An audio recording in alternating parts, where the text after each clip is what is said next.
Welcome, everyone. It's Angelo Robles, and welcome to SFO Continuity, my private membership group for my members, and Family Office TV. Today, we're covering a subject that I really have never covered before. And there's reason for that. It's because there's very, very, very few people that could talk about it multiple times from actual experience. So we're actually having first for our members, and then selectively aspects to share more openly a very special session today. The master architect of Deca-Billion single family offices. It features a special guest, and I'm going to do something I rarely do, but I think it's important to set the stage for the conversation. You all know I would note the name of our guest, maybe give a sentence or two, and get right to it. This is one of those times, about once every 100 of these that I do, where I'm going to go long form on the bio, because you're going to hear how impressive it is and set the stage for that topic that we're talking about today. So our special guest is a longtime friend. I consider him from afar a mentor. It's an honor to have him on and to have known him for near 15 years. And that would be Nathan Troutman, founder, Privatus Partners.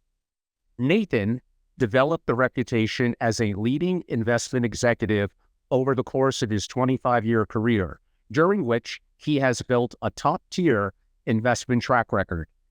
He is also known for his effectiveness in working with some of the world's leading family businesses and family offices, for helping the Garza family in Mexico after the peso's dramatic devaluation in 1994, to advising the family of Julian Robertson, founder and chairman of Tiger Management. In both instances, he restructured the family's private business investments in very diverse environments.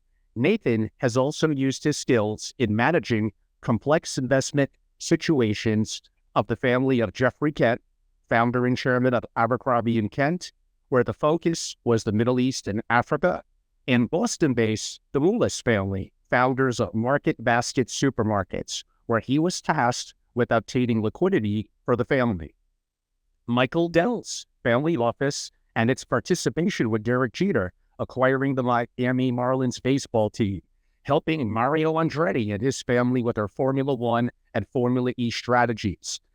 Family members of Sir Isaac Wolfson, founder of GUS PLC, which included Burberry and Experian, Make Direct Investments, the Rockefeller Family Capital Management, which included their family office providing wealth management advice, and importantly, as part of Nathan's career, was also working with Microsoft co-founder Paul Allen. Nathan has recruited, or was recruited by Allen, to lead a complete reorganization of his multi-billion-dollar portfolio. To facilitate the process, Nathan formed Vulcan Capital, which emphasized cash flow and intrinsic value. Under Nathan's leadership, his team made numerous new investments. He also directed Vulcan Capital to restructure an investment portfolio with over 120 direct investments. These restructurings recovered approximately $2 billion of value. Simply, my friend Nathan has more experience and knows more in particular about direct investments and restructuring for truly large families, the wealthiest families on earth. On that note, Nathan, it's an honor to welcome you to the show. Thank you for your time today. Thank you, Angelo. Thank you. Sir, you can probably hear in my voice, after my 20 years of the community and my experiences with people that I know that I've been very fortunate, there's probably not many people and subjects that I get a little extra giddy on, and where I feel I'm in a apprenticeship position, the white belt position, always learning, and that's probably a good thing, that no matter how experienced we get, we always take it from the perspective of being a lifelong learner. Nathan, I really look forward to our conversation today, and I gave probably the longest bio read that I ever have done in doing hundreds of these, and I think it really helps to set the tone. I think the audience is going to want to know a little bit about your background. where you're from, a little bit of family history, college, and what led you into investment banking. Yeah, thank you. Thank you for having me, and thank you for the nice introduction. I come from a little small farm town in Kentucky, but I come from a business family. I was third generation tobacco farmer. I've got a cousin that's fifth generation barge operator. My family had the bottling rights for knee-high soft drinks, if you ever had those down the South, for Western Kentucky. And then one that's kind of interesting is my uncle is Duncan Hines, who makes the bakery for. Of course. Yeah, so I come from a business family. I went down, I went to school in Florida, played baseball, but I wanted to get and own my own business like my cousin and my uncle and some other family members. But I didn't think I could be so creative. I found out about private equity, that someone would pay you to buy companies for them. And so I enrolled in the JD MBA program at Northwestern. I was fortunate I got recruited by Lehman Brothers when I finished the program. And then I also got recruited by Peter Solomon to help build Lehman's first merchant banking fund. And so that's what I wanted to do. I wanted to learn how to run a business, but how to buy and sell businesses. And that was that. But I always wanted to get in the business side. I appreciated it more, the kind of the left side of the balance sheet than the right side of the balance sheet. And when the peso devalued in '94, it was for a big Mexican family that was a client of the firm's. They asked me to come down and help restructure their businesses, reorganize their businesses. NAFTA was just coming on, so there was a lot of activity. But they wanted me to come work directly and bring as much money as I possibly could. And so I raised one of the first Latin American private equity funds. I finished that project up. It was a tough time for the locals, but we were able to recover a lot of money, create a lot of value for the family. That was the first big family that I had worked for. When I came back, I had an office in an apartment in Mexico City. When I came back to New York, I got recruited by Paul Allen was looking for someone to restructure and reorganize his portfolio and his family office, his business. So I shut down Vulcan Ventures, which a lot of people know about, and built Vulcan Capital. It was a heavy media technology business. It was, but it really put me on the map of being able to find value, maybe what others didn't. So for new investments, we made a lot of money on our new investments, cash flow oriented, intrinsic value. It was just basically Warren Buffett type of investing, and then restructured almost more than 100 direct investments that Paul had.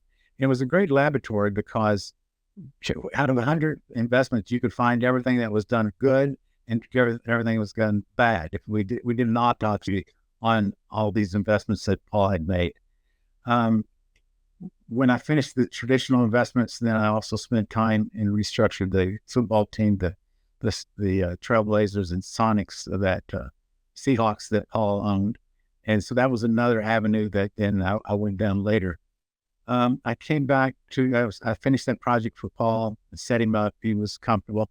But the way I thought about it is I felt like a first cousin with a different surname. And I think that helped me, both the business background and the integrity of approaching. A lot of people were trying to rip off, big investors. But I think they saw some integrity with me and that I was looking out for their interest. And so that was successful. And before I got back to New York, I got introduced to Jeffrey Kent by another large investor. And I wanted to go on safari, but it turned out he also had problems with his family office and asked me to come and restructure those. So I spent a lot of time in London. I have to go to these places. They're project oriented. And, so I got to go to wherever the problems are. And that took about a year and a half. I was in Africa a lot, London, helping him. So you see a picture, kind of a consistent theme is I was going around helping a lot of large investors with some problems they had with their portfolio. Of course, Nathan. Now, you give me a lot there to digest and a lot to follow up on. What I found intriguing about two of the three names that you mentioned is they're international and you're an American. One in Latin America or, Mexico, and the other across the pond in the UK. So culturally, how was the communication factor with the Mexican family? Because at the heart of it, you first have to assess with the principals what problem they're trying to solve. You have to think critically and you have to form a strategy and an execution plan. How did you go about that process? Just naturally, I think I just was myself. I just acted like I normally do. I think they felt that, again, that I was on their side and I was trying to help them. It was funny, though. The Mexicans are known for big, long lunches, and the deal I made with the team was sometimes we're going to have sandwiches, sometimes we're going to have the Mexican lunch. And, I tried to bring U.S. customs into in culture, Wall Street culture, into the team that was there. I didn't speak English. Maybe an example is I didn't speak English. I mean, I did speak Spanish very well, and but they wanted me. They wanted me to be very genuine because they wanted that. They wanted the U.S. technology and the U.S. way of doing business, the New York Wall Street way. So I think that endeared myself to them. Did you still have to uncover what the problem or opportunity that you were going there to solve? And then you have to build a game plan around that, an AKA strategy. How did that process play out? How long did it take? Sometimes it's easier than not because you have some records. First thing I do is I look at the financials, and that's I can really tell in black and white what's going on with the business. And most of the time, it's frankly pretty obvious what it is, and it's almost invariably management, and invariably the guy at the top, or the person at the top. So it's you can sense it, you can see it, you can feel the culture of a business, of a company, and I didn't really have a game plan as much as I had done it before. And you recognize, when they say when there's smoke, there's fire. Well, usually when there's fire, there's crumbling timbers. Also, the house is falling apart. So it's recognizable. To you, and I would say my experiences in the community, I would say Nathan is a natural. So there are different industries we could talk about that with. Myself, I need to be a little bit more process-driven and centric, but I love that about you, and certainly it's things that I've learned over the years as well, and I do appreciate it. When you say it starts at the top, to me that implies people. People are the number one driving factor in any business. I probably put the systems and processes too. And in today's world, I may move up technology to number three. And that applies absolutely in a family-only company for investments or a family office. So you say that you're looking at the numbers and that gives you a snapshot of the business. You're having conversations with the family and key people. Was it your position to recommend change inside the company or the family office of the people, or you have to work with what you got? Well, that's when I go in and I know what the problem is, and I get rid of. I don't necessarily say that I'm so much better a president or CEO or COO, CTO. I've handled all those positions. Is if there's problems, if I'm there, I know I can probably do it better than the person that's doing it. So identifying them, and invariably the numbers. That's why you focus on initially looking at the numbers. They're in bad shape. They're not reported very well. There's so many tales you can see of of a company that's doing poorly. It seems obvious to me, and so that it makes it a little easier. But yeah, I've had people say, they were glad that I came, and because they couldn't get a decision out of Paul or Julian or something. And I said, well, it's usually not a good sign when I show up, because there's there's a problem, and it's not Julian or Paul. It's the guy running the business. Yeah, for sure. So you did mention some other words earlier that I talk about. that everything is initially led by culture. Culture leads into governance in terms of how decisions are made, a level of hierarchy, although that could have a negative implication as well. On that subject, in terms of hierarchy, in terms of bureaucracy, these are giant families with giant businesses and giant family offices. How do you cut through too much bullshit, hierarchy and bureaucracy, when you need to go directly to the top and restructure what you need to do? You don't have a lot of time to be going through committees and taking weeks and months. It was just tenacity, and again, keeping the focus on the problem, and just ever not. Jeffrey Kent, I learned a good habit from him. Before you go home at night, every night we wrote out what needed to be done the next day. Every day, every day. Well, And Jeff had a real rough time after 9/11.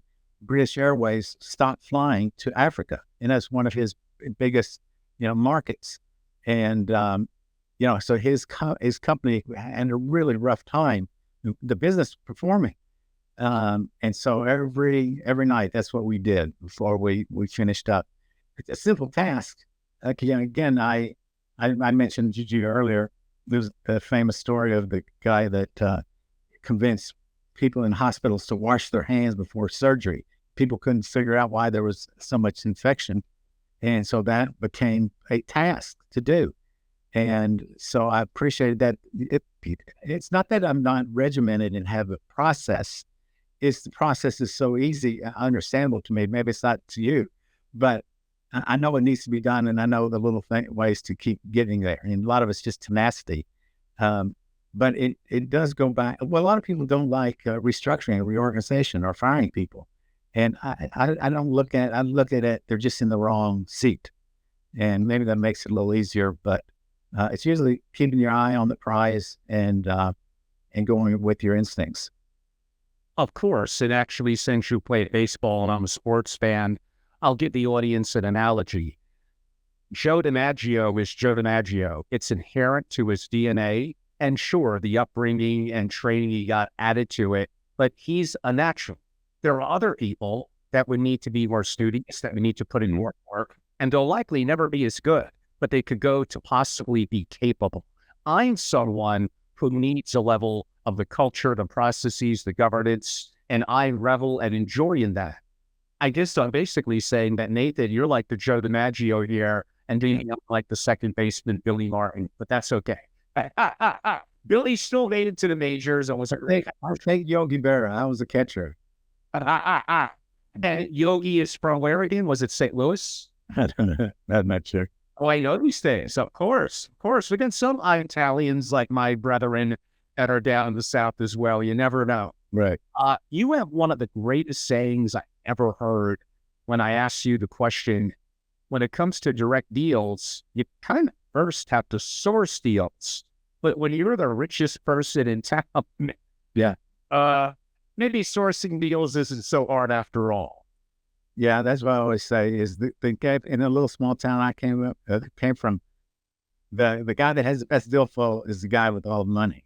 Everybody goes to him. And that seemed pretty obvious to me, but you can really see it play out in a small town.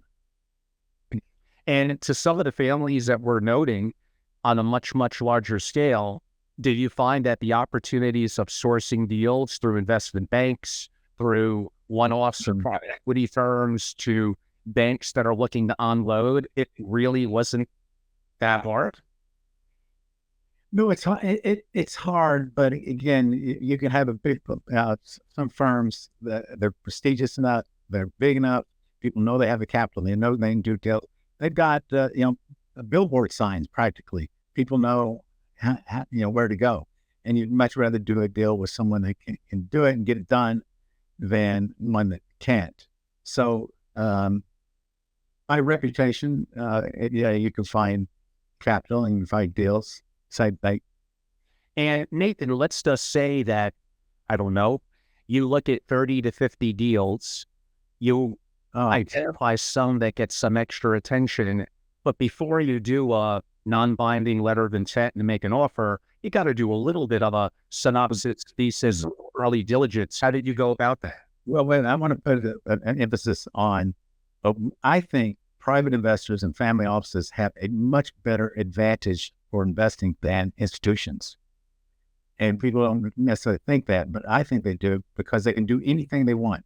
I structured deals for Paul that couldn't be done by a private equity fund, a traditional private equity fund, or an insurance company, or a retirement fund. And one of the greatest advantages families have, or private investors, is they don't have to invest. They can do whatever they want. They can go years without investing. And Warren Buffett does that. No one has ever given Warren Buffett grief for holding on to an investment and not selling. So I think that families and private investors have a huge advantage. And again, from structuring, from timing, one of the best deals that I got from Paul, it was a pipeline system. And we said we didn't want dividends for 10 years. We'd go 15 years to the management team. And that's what helped get us the deal. Warren Buffett does the same things, is that he will hold on to an investment, grow it. If you got an investment that's doing well, why sell it? So that's, again, the fact that they don't have to buy anything is an advantage. There's no pressure. But most firm families don't think that way. And they hire employees, private equity guy or M&A person or venture person. That's all they want to do. I say get the best athlete that can handle real estate, can handle venture, that is logical and smart and prudent, because the family's needs are going to change over time. And they may invest in real estate this year, not in another year, but having best athlete approach, I think is absolutely the way to go. And just be patient. Wait.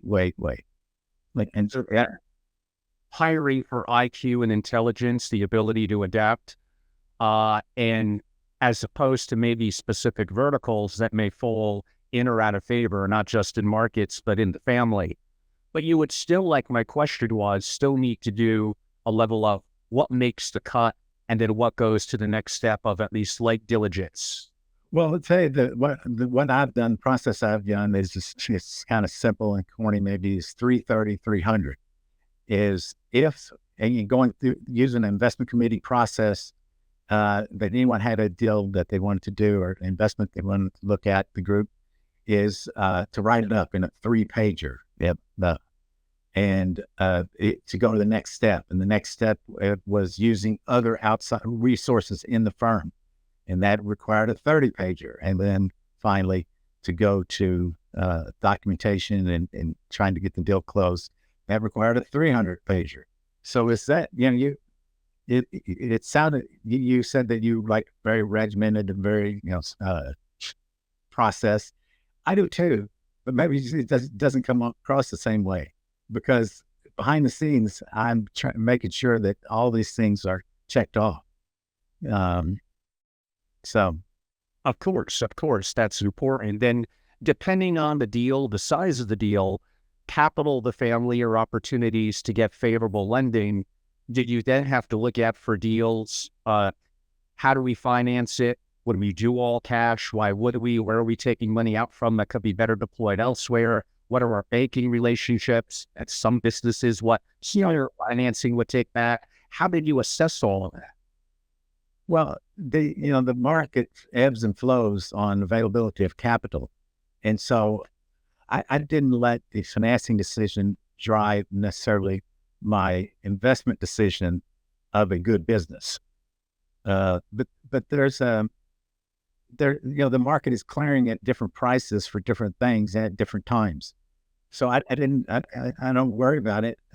Your capital structure does not necessarily direct affect the value of the company. Remember, we're trying to value the left side of the balance sheet, how much cash flow is being generated, and how you capitalize a business. This is different than how I might capitalize it. So, I've got some comfort levels on different levels on debt and equity, but they're all specific to the deal. So you just deal with it. I mean, if financing is available at good rates, then you use it. If it's not, you don't. No, of course. We had in one of my master classes on direct investing, Ed Teeby, who was an executive in Ron Perlman's family office. And he gave a little bit of background about how, listen, Ron, very smart. I believe the year was 77, 78. He bought a licorice company, I believe in New Jersey. I'm forgetting the name of it now. And that became effectively his anchor, his holding company, and how he worked with cash flows, how he purchased other companies, how some companies were net operating losses, but that might have been beneficial from a tax perspective until you got to restructure or rework the company. Now, this could be a 2-hour discussion about the mechanics of investment banking and holdcos, but if you had to summarize it, that approach of the typical millionaire, do I create a holding company? What anchor asset becomes the anchor asset? And then how do I build upon that? What advice would you give? Listen to your principal. They're paying your bills, right? You're there to structure a portfolio to accommodate them. Now, if it works out, obviously you want it to work for both sides, the people doing the work and doing the investment searches and analysis. But no, I look at it as satisfying their needs. And it happens, the families grow. It's exponential. Families grow and there's more and more family members. And so the policy, the standard and the strategy changes. You need more liquidity, you need more long-term. So that's the advice I would give. We're talking about family offices. And so to do the right thing for your family is to accommodate their needs. And if they need liquidity, then you build a portfolio that has liquidity. And how did you engage in any or all of those situations? Or was it just simply not part of the mandate with the younger or the rising generation in the family?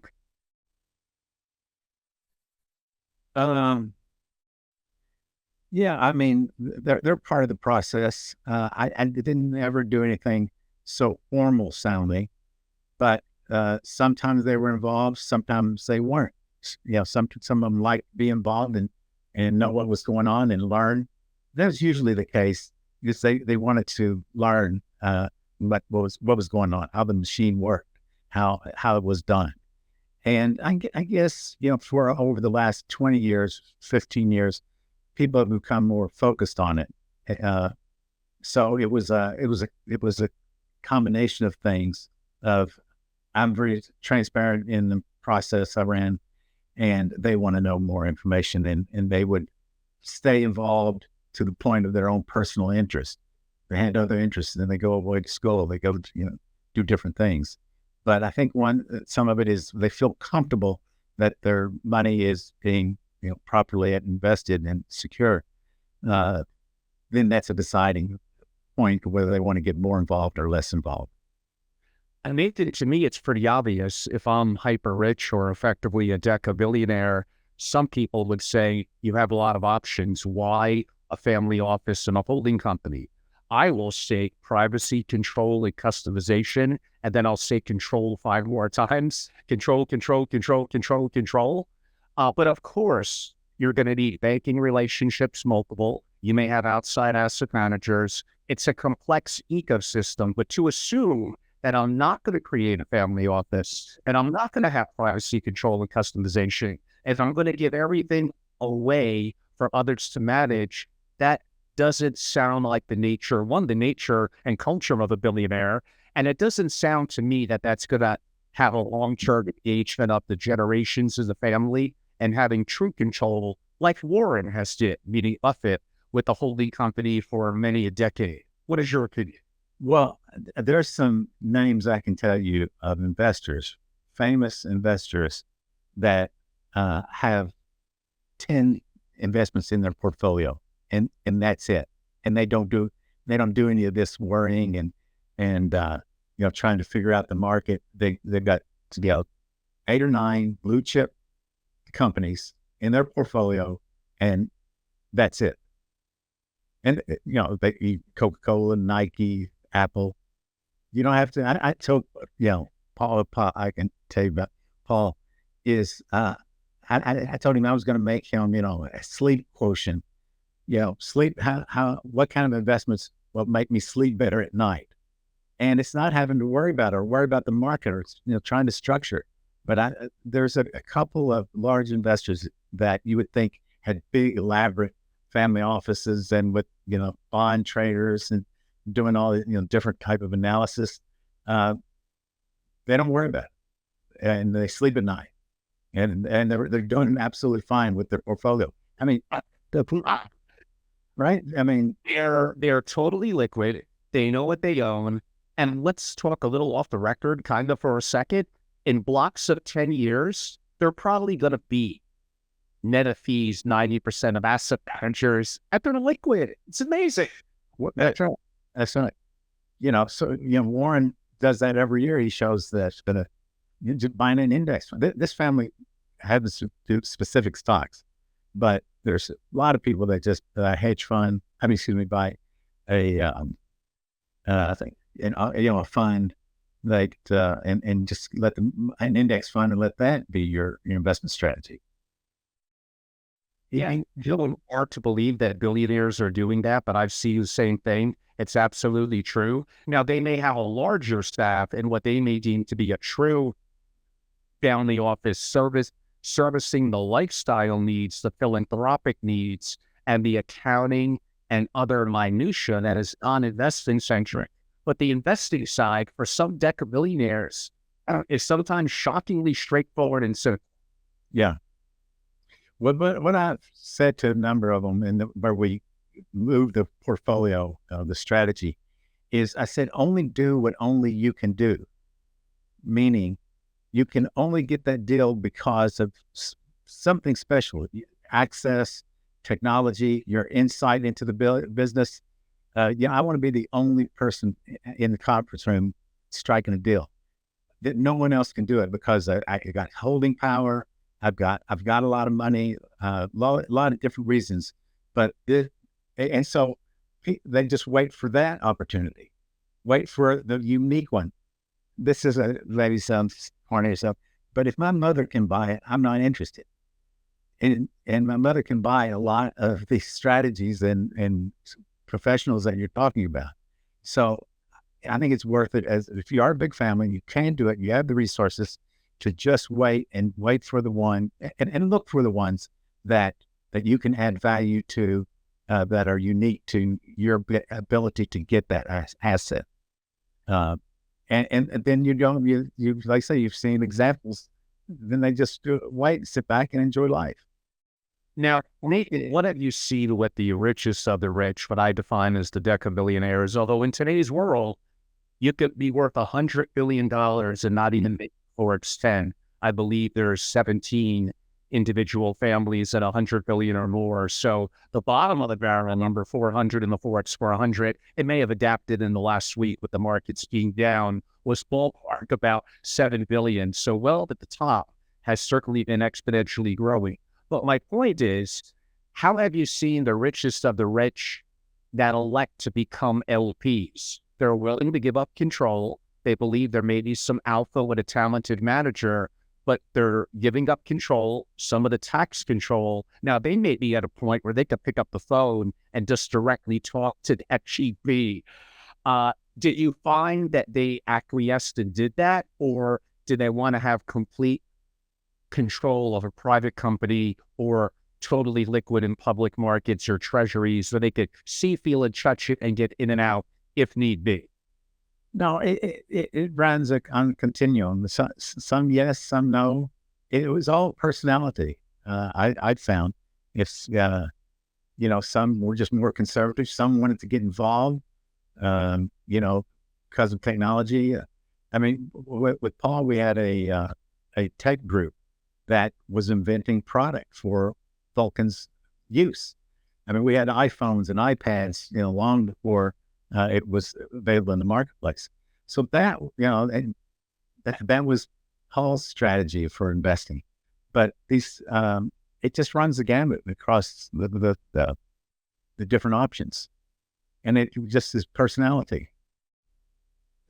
I learned from Nathan Troutman a couple of things when it comes to, again, people being the most important. I believe two of your sayings were and you have a natural instinct for picking this up quickly.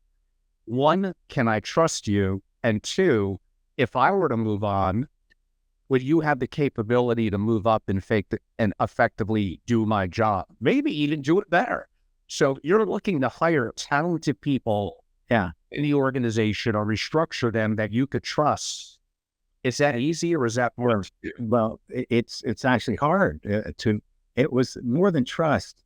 It was, can I trust them with a calling card from Julian Robertson, a calling card from Jeffrey Kent, from Bill, from Paul Allen? Can I trust that person to use it in the proper way and not do anything stupid? So that, so it's a little deeper than that. Are they capable enough? Or they have the right culture what I tried to create to run that group also. I wasn't trying to create a job for myself. I wanted, teamwork, and that was one way to foster teamwork back on it. But the other is, especially for a family, can you trust this person? Because there's a lot of smart people and talented people that wanted to work and get involved in different funds that I'm involved in. But I wouldn't trust them with what they would do with that business card. Not that they were doing something bad, but just that they didn't have the integrity that I thought was needed for this family. And then maybe it all goes back to trust. Indeed. And there are some people in the executive role that are gifted at strategy, maybe more creative, out-of-the-box thinkers, seeing around corners, but sometimes they're not always best at execution. And vice versa, there may be people that may see less around corners, not be quite as creative, but they really galvanized into an idea and strategy, and they give you everything they got, and they help to execute it. They're both incredibly valuable. Very, very few people could be incredible at both. There are some. How did you assess that when you're either building or restructuring a family office or whatever, a whole co or company inside of a Deca-Billionaire? Because you're going to have to move on because you want to 3 months, 6 months, a year, 2 years later. How is it going to be sustainable if it doesn't have the right people? Well, it probably won't. And, that I would, it won't be sustainable. But you would like to make it where it's in good shape when you move on. Yeah. And get the principles, the strategy, the how you look at investments and create a culture that, again, I'll go back to Warren Buffett, that something similar to the way he runs his business.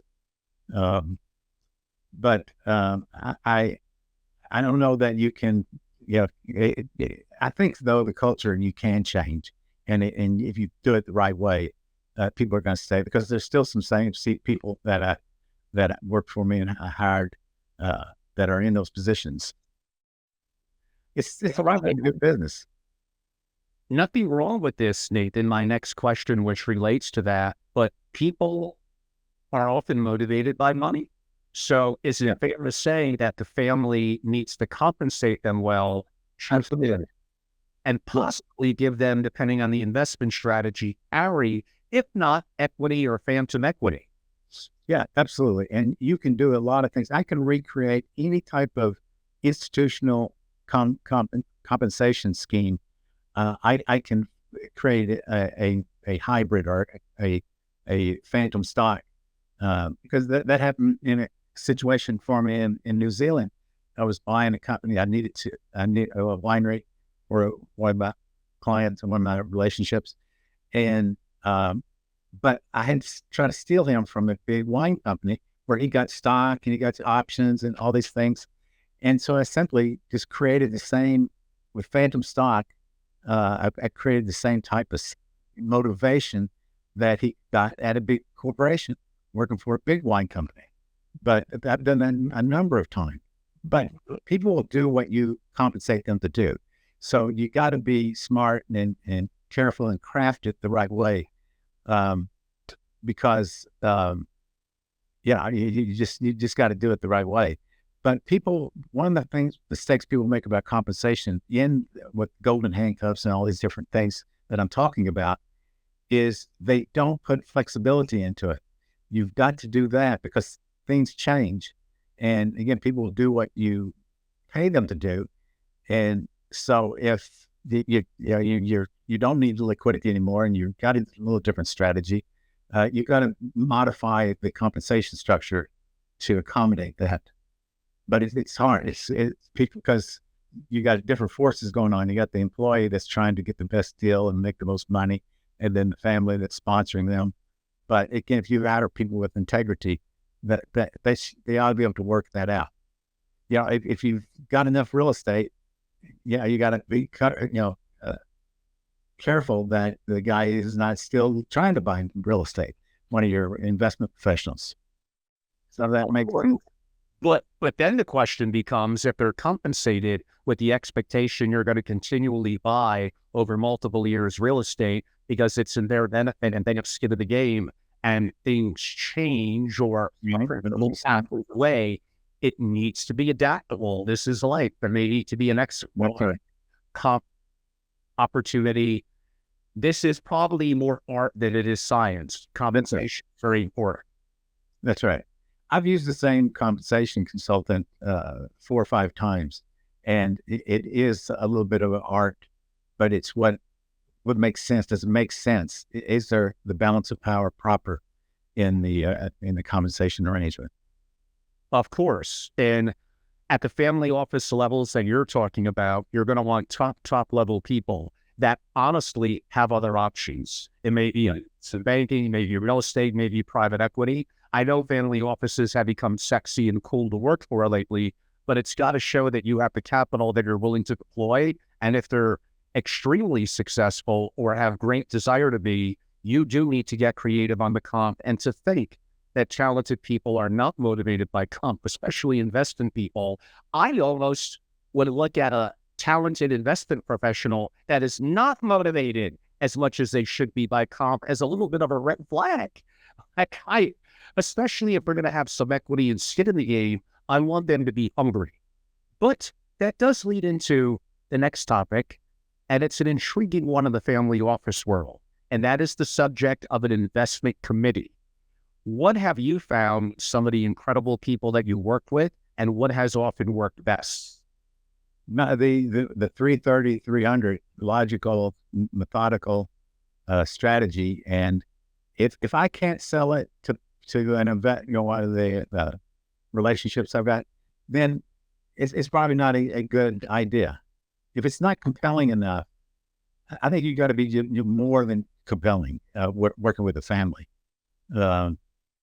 So just doing the process right, with integrity and transparency with the family. That I think. Or size of investment committee that you found most optimal? Well, it's supposedly 4 to 5. I think I said it earlier.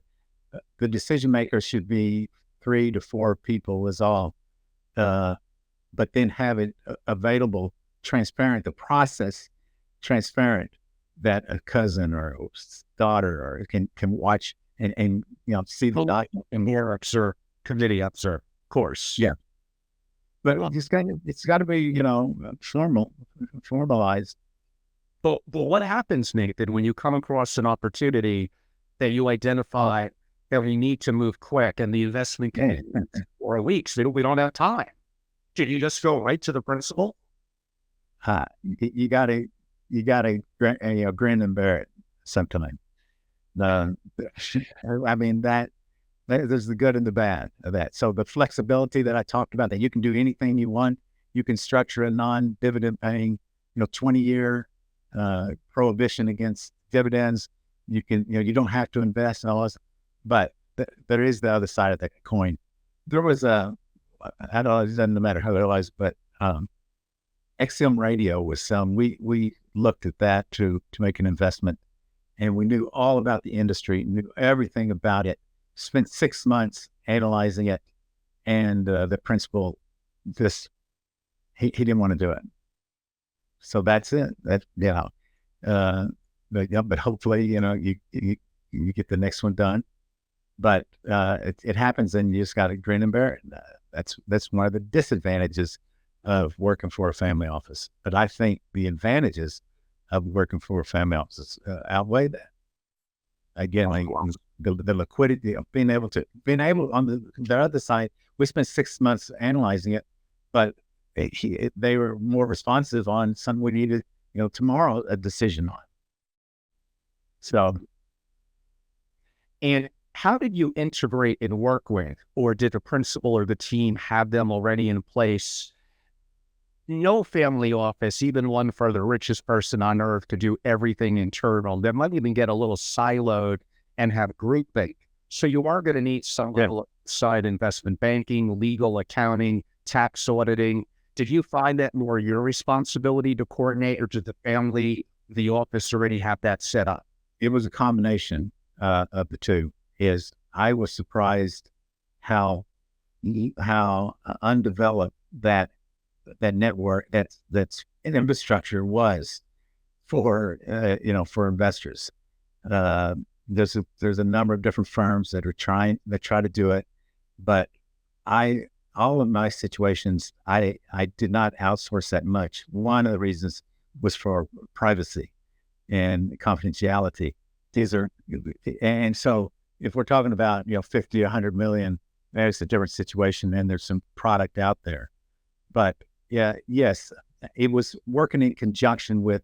Typically, there's a CFO, and it's working in conjunction with them on just basic balance sheet and income statement items. But we don't need to repeat the name per se, but one of the family offices you were involved in was one of the largest by per people in the world. How could that not become overly hierarchical and bureaucratic? How do you address that and either streamline it? It's probably never going to be as streamlined as a smaller family unit and family office, but you don't want it to become overly hierarchical and bureaucratic. How do you balance that? Yeah, and that was the case. It was a huge amount of people at one of the family offices, and I always say they had more people in HR than already. So yeah, that's already a bad sign. It's already a bad sign. Yeah, especially today's world of HR. But okay, yeah, and it was kind of funny. The principal got a little tested, mad at me, and so I lay out a budget. We got to cut a lot of people, and because we don't have enough money coming in. Just basic stuff. Same thing. I think of myself as a businessman, not as an advisor or an investor. I'm no different than the Korean grocer on the corner here. It's a business. I look at the investment side as a business, and so that's the way I approached it. We had to get rid of a lot of people because there was no money coming in, and the investments had been poorly made, and were performing poorly, and so I had to start cutting bodies and reducing the employee group. So you just got to do it. But it was kind of funny. I think a lot of people were cheering for me and hope, because they knew the firm needed to be rationalized. And then the other half were gunning for me because they were part of the bloating of the 550 people. If you were to be approached by a Forbes 20, that's again very close to 100 million on the latter end of the Forbes 20. I don't know. I had a liquidity event. I deal with banks, but I want this thing called privacy control and customization through a family office. We want to be active in direct deals. I got a very small family unit. What would be one of the first things you would do in terms of working with them to get operations up and running? Well, look at the books. The first thing, just again, it's a business that is implicitly, there's their cash flow, their profit and loss statements, literally everything. Yeah, all of these situations, I haven't emphasized it, but all of these situations I've been in, the first thing I do is I usually hire a forensic accountant to come and tell me what's really going on. And I can't rely on what's there, because otherwise, again, if I did that, it's usually a bad sign when I show up. And so, I don't trust what I'm going to get from the existing right? So, um, yeah, yeah, And I mean, again, you could deal with outside resources for the structure of the family office and holdco, how the assets invest from an estate and asset protection perspective. Your focus, again, my focus is somewhat different and unique. Your focus is unique to you relative to restructuring and in especially significant level direct investing. Uh, because I have a lot of direct investors in my audience, and you are an investment banker at heart and have such global experience, I would be remiss if I didn't ask, not to take us too off track, but what are certain sectors that you think in today's world, in 2024, if you were a multi-billion-dollar family, these are interesting. Anything catch your attention? not really. I don't want to go into to that really, but I fall back on if I'm working for a family, it's what strengths and weaknesses does that family have, and what areas of expertise and again strength that I would have in that marketplace. Do you follow what I'm saying? I I assume that question was while I'm working for or recommending it to a family office. I'm going to try to figure out what the advantages that they have. Otherwise, I would just go to a index fund. I just don't think that these, unless you've got $1 billion, it's really hard to have a direct investment program. Now, building the kind of team that you would like. Yeah. Yeah. So I don't know if it dodges the question, but A little bit. It's okay, Nathan. yeah, here's what my environment is. It's like a basketball team. Do I have, what kind of resources and talent do I have around me? That would determine what kind of strategy I would approach. Because, True. yeah, I would be maybe a little different and disagree with you on the 1 billion. Of course, 1 billion, 10 billion, 20 billion. Well, I could actually argue with it because a massive amount of money, it's actually harder and harder to move the needle, to make decisions, to bring on the right people.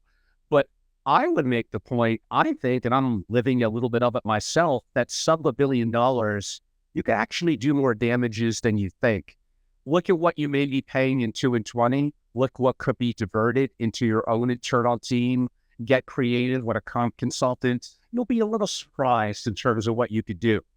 I'm exaggerating a little bit. If you have a $500 million, if you got 500 million liquid, not net worth, that's the difference.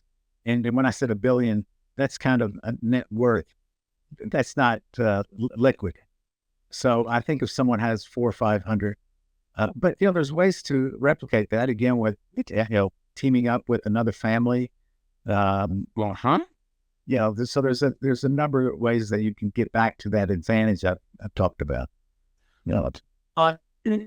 Nathan, are there any trends that you picked up among the incredible, ultra successful people that you dealt with that others in the community could learn from? Was there a common trend with their personas being contrary, being very quick decision makers? No, Are they all so different? yeah, they're all so different, but they all were, they created a business. And again, that's, I think, a different thing. Paul was a technologist, I guess, but he created a business, him and Bell did. So what I'm saying is, their advantage, they weren't trading securities. They weren't trading, gold or silver and a commodities trader or something. They built a business. And if you've got the talent to do that and you've got the best idea, that you can take and turn into a business, that's all I can offer. Otherwise it's pretty difficult. Of course. No, that makes sense. I'm going to state my experience with billionaires is they're smarter than the average person, not much of a surprise. Yeah. You're able to be very competent in a given niche that they're able to exponentially grow. They're able to connect the dots very quickly, and they're incredibly meticulous and disciplined. There are going to be exceptions to that are hyper creative and all over the place, but those were some common traits, if I could use that word, that I often found. Yeah. Yeah. They're high IQ people for sure. But then just, creating a business and then whether it's Duncan Hines or Abercrombie and Kent, that's, kind of a special talent as well. Oh, absolutely. No question it is. Going back to the very hard role, very hard. Some people aren't cut out for it to basically go into something, evaluate it, work with the principal, let's say at a family office, admitting that restructuring needs to be done and effectively letting people go, or at best reassigning them. Is this something you did with a lot of process and protocol in coordination with HR, or at the highest levels, you got to see them in action and your instinct 99% of the time is correct? Yeah. But for sure, I'm not doing it with HR. No. Love it. Love it. I'm doing man to man, man to woman, and with integrity and sincerity. Like say, by the time, usually the time if I had to fire some people, they're thanking me as they leave, because they recognize and they admit that there's a better situation for them out there. It's just being on the wrong bus. That's the way I look at it. No. And what would you say, Nathan? Now we're heading to the home stretch. What would you say are some common mistakes of significantly affluent people? I suppose one could be they let hierarchy and bureaucracy into the office. They maybe build up too many boards and committees. I guess those are obvious, but you can repeat them if you want. But is there anything that stands out to you? Well, I'll tell you a little anecdote. There was one of the investors, one of the families, was a big family office, creating a lot of things and doing a lot of technology themselves. And the guy that was running the R&D group came to me and he said, "Would you screen the deals that are the principal is bringing to us? And not deals, but technology and different ideas, and creating businesses and doing all kind of different things." And he goes, "We get so much traffic from the principal that we could use you guys as a look at us. Would you lend us money? Would you invest in that project?" So that's what I did. So they would bring things that the principal had given them to do. It required money, it required capital, but we had the capital. And then my team would vet it and poke holes on it and take it back. So I got called up, and principal was pretty mad at me. And I said, "What's wrong?" He said, "I heard you're bottlenecking my deals." And I said, "What do you mean bottlenecking?" He goes, "Yeah, my tech guys are telling me that Troutman, is bottlenecking, is making me do all these approvals and investment committee and all that." And so I explained to him, he didn't understand. He didn't know that that's what I had set up. And so he really appreciated it. That's great. Check and balance. Right. But he said, "But would you do me a favor? Would you, this one, that one, and that one, leave the hell alone? And that's my rose garden. And those, I'm not an idiot. I know they're not going to make money. I know they're pie in the sky, but so what? I've got the money, and that's my rose garden." So I've used that with a number of different other situations. Have your rose garden. So people will say, you ask, what is observation or a critique of what they did wrong. People say, "Oh, they threw the money away. They did all kind of things."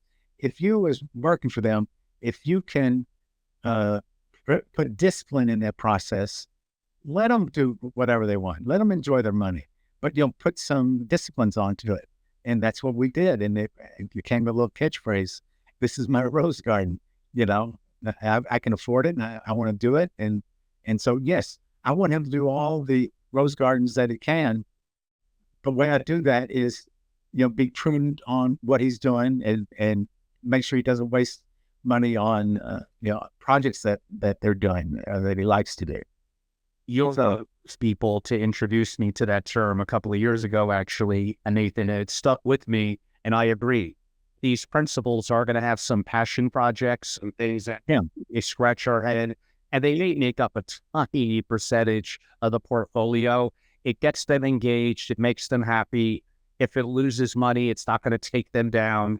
We can't control every little thing. I'll tell you one little last story. Since the Olympics are here, so there was Olympics, and it was one of the big families, and they were going to fly in a private plane and take about 20 or 30 people to the Olympics, and so I'm looking at the books, and I'm monitoring and trying to watch everything, and what had happened is they bought tickets for every event for 25 people. We physically couldn't go to all those events, right? But since it was this big principal with all the money, and he wanted to be real gracious and impress all his friends, he bought the same ticket for everybody. And then someone pointed out to me, and then I took care of it, is why don't you send a note to ask them which event they want to see? Because you can't, I was like, right? And, that was the type of, and they thought that was brilliant. But it was just common sense, right? It was, yeah. That little version saved us a couple $1 million because you had to buy all those, from scalpers to get 25 people in to see every event. Do you find that the Deca-Billionaires, really anyone super rich or a billionaire, there's an issue of they're concerned about who to trust? Yeah, and they should be. Yeah, of course. How do you think someone gains their trust? Is it over time? I said, I pretended like I was a first cousin with a different surname, but I'm blood. I'm, in my mentality, I'm not going to screw my sister or my brother or my, nephews. I'm part of I think of myself as being part of the family. It's just a different mindset. It's not about making, all the money, and, it's about doing the right thing. I mean, your answer before was great on, richest person in town is never going to have a problem with deal flow. Let's just say you're the fifth richest person in town. In today's world, with your background in investment banking, how would you go about sourcing deals? If I'm interested in a construction industry, which I am, do I go to trade shows? Do I meet with small investment banks, business brokers? What are some of the best strategies? You got to work it. One of the big investments that I made a lot of money. We hadn't done a deal for 2 years, and my principal said, what are you doing down there? He was used to getting a presentation every week or every month on a new investment proposal. Those, bad deals, but people are trying to get them done, right? Because the risk return, you bring a bad deal, it's maybe you get lucky and it's a good deal, but they were just trying to stuff deals through the process. But you gotta gauge that against what the family really wants to do. And if you were, and I kind of asked it earlier, but if you're tasked with building out a team and you want to bring in talented people to someone, in the cases we're talking about are like Forbes 100 people, how do you go about that if they don't necessarily have it internal? Did you rely on the world's best recruiters? Did you rely on your network? Did you have their network? It's a job. Hey, don't you got to be a little skeptical about the Forbes 400 list. I just say this as a point, because the people want to inflate. There's a lot of people that want to inflate that number and try to get on the list. So I've seen kind of the workings and machinations of that by Forbes. So you can't always trust that those numbers are right. To be off the grid. I always said there's more people that are ultra wealthy that don't make the list because they're purposely either dynastic, generationally, and complexity of trust and ownership models. That's right. Things that are just not as much public record. So there's actually more of them. Yeah. So I wanted to get that point in. What was your question again? How would you go about recruiting a talented person to a team? Would you use a recruiter or look within your network? I had a recruiter. I think more often than not, a recruiter. there's a lot of people that I know personally and professionally that wanted to come work for me that I would never have hired. I mean, they're bad people, but they just weren't the right fit. They didn't have the right ego, or they had too much ego. Yeah. So I would use a professional for sure. And Nathan, in kind of taking things to a close, a comment from you on maybe a question that I should have asked that didn't, insight to our audience. They might be a principal, they might be a current executive, they may want to work in investment banking or for a family office that you probably never shared before. What could you inform or tell them that would be about? Well, I'll tell you something that I think is personally valued. I don't know financially as much. Typically, Blackstone gets most of their capital from pension funds. And I don't think that Schwartzman or others actually ever see the beneficiaries of that. What was really rewarding for me and the team, and maybe it would be for some people that are watching and listening, is when one of the principals had a project, a charitable project, we're making money for him to put into that project. And so a lot of times I've gotten involved in the project, again, to make it efficient and make it as inexpensive as needs be. So you just don't get that working for a big institutional private equity fund. And I don't think I'm explaining it very well, but what I'm saying is we get to make money to maybe it's not necessarily our contribution, but we make money for that principal to go and invest in a charity function, or there's some human element to it. And then we get involved in that project to make it efficient. So it's like a double whammy of goodness. I don't like sound corny or anything, but if you work for Blackstone, you don't care or even know where the money goes. But working for a family, and I've just seen it so many times, so many families, and you have that kind of wealth, there are things they want to do. And so to get in there and apply that, rose garden test to it and make it efficient and make it more profitable than it was, really feels good. Of course it does. And yeah, then, what could I say? It's been a tremendous honor for me to have you on. I'm fortunate to have known you for many years. You may not even know it, but I felt like through osmosis, I learned so much from hearing you talk, from having conversations with you, to kind of seeing you in action, to reading some of your incredible content. And what an honor if it was just you and I and no one else saw this. I felt like I learned so much, being a student of single family offices and being obsessed by it 24/7. Talking to someone like you is such a tremendous honor for me. So those of you in the audience that would like to learn more and reach out to Nathan, and by the way, his last name is spelled Troutman, Troutman. I'd highly recommend LinkedIn as a way to connect and to also reach out via the DM feature. Nathan's company is spelled Privatus Partners. And let me know if I got this correct, Nathan. I believe the email to reach out is nathan.troutman at, and again, it's pronounced privatuspartners.com. Did I get that correct? Yeah. Okay. Privatus. Correct. Worst case, if there's some disconnect in that, you could always reach out to me, and I'm more than happy and honored to make the introduction to Nathan. In terms of my close, like I said, I know I sound like a bit of a kid in a candy store. This is incredible. It was so valuable. I'm a big fan of Nathan for many years. I actually saw him a couple of times in the last couple of weeks. Prior to that, it's been really pre-COVID. So it's been a long time. It's great to see that he looks great, that he's doing well. He's a true resource of the community. And if you're a significance as a family principal or in a family, and knowing the experiences that he has and the insight that he could share, and he's a professional and he's a capitalist, so it's not for free.